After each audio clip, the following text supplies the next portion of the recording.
Hi, part 4, Plato's Cave. Educational purposes, fair use. I'll keep saying only applies to the person. I'm not a person, I'm a man. I'm not a legal person. Freedom stage 3, the sun. Looking at the sun itself. Socrates, but I think that finally he would be in the condition to look at, number 4, the sun itself, not just at its reflection.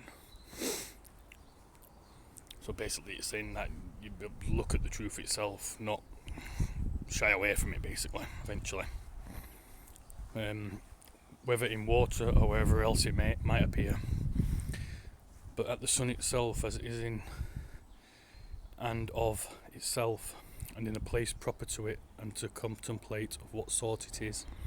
Glaucon, it would necessarily happen this way. Things about the sun, its nature and functions.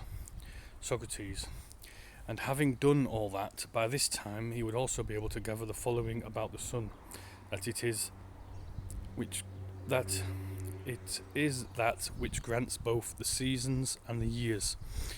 It is that which governs whatever there is in the now visible region of sunlight, and 3, that it is also the cause of all those things that the people dwelling in the cave have before thy eyes in some way or other.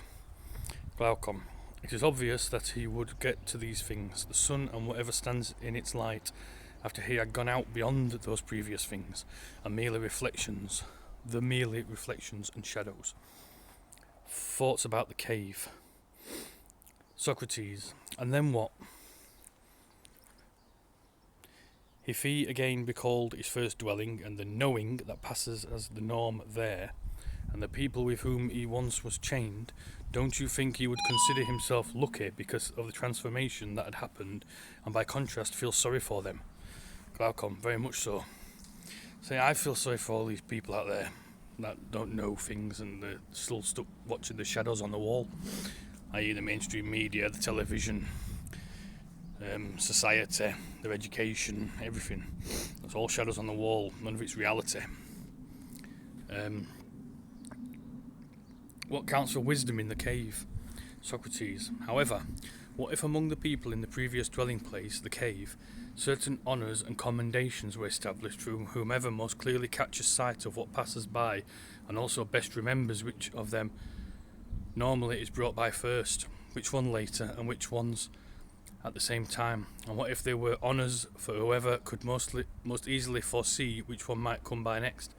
There you go, there's your honours and your commendations, your pat on the back, good boy, well done, you know what I mean, gold star, you know what I mean, going along with it all and everything else, you know what I mean, there you go, there's your education for your system for you, yeah, your grades and stuff like that, and everything else, your pat on the back, your gold stars and all that sort of stuff, for sticking with what you've been shown and everything else. You get commendated for it, and you get honours and stuff like that, yeah. What would the liberated prisoner now offer?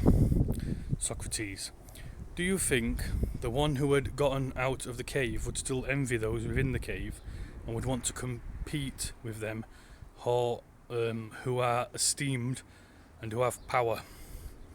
Or would not he or she much rather wish for the condition that Homer speaks of, namely to live on the land above ground, as the paid menial of another destitute peasant?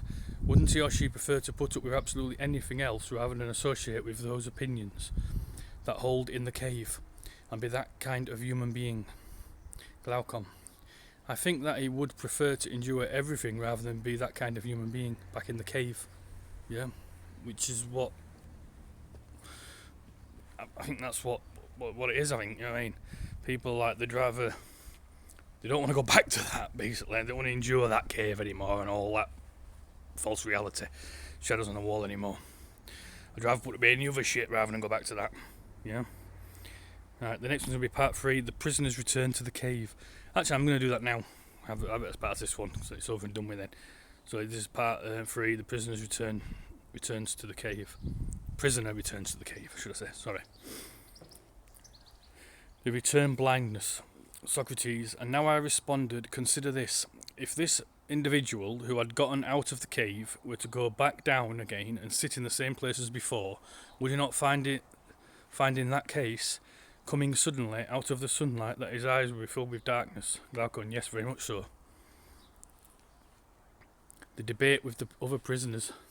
Socrates: now if once again, along with those who had remained shackled there, the freed individual had to engage in the business of asserting and maintaining opinions about the shadows, while his eyes are still weak and before they have readjusted, an adjustment that would require quite a bit of time, would he not then be exposed to ridicule down there? Well, that's what we're getting, isn't it? We get ridicule because we've gone back to the prisoners in the cave and we're trying to tell them about everything, and you get ridiculed. Yeah, because they don't know any different. People still in the cave watching the shadows on the wall. And would they not let him know that he had gone up, but only in order to come back down into the cave with his eyes ruined, and thus it certainly does not pay to go up? And the final outcome. Socrates: and if they can get hold of this individual who takes it in hand to free them from their chains and to lead them up, and if they would kill him, will they not actually kill him? They certainly will. I don't know about kill you. Maybe, I don't know, some people might do. They might try and kill you. You know what I mean? But there's other things going on, you know what I mean, where it's not as bad as killing you, there's other things that they're doing instead of that. Like I said, it says there about ridicule, and there's all the other stuff there that they're going to do to try and stop you, basically. Because there's that entrenched in watching the shadows in the cave. Yeah.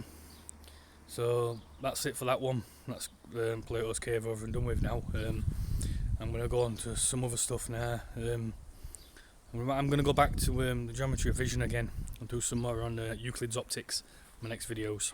Okay, thank you. Goodbye.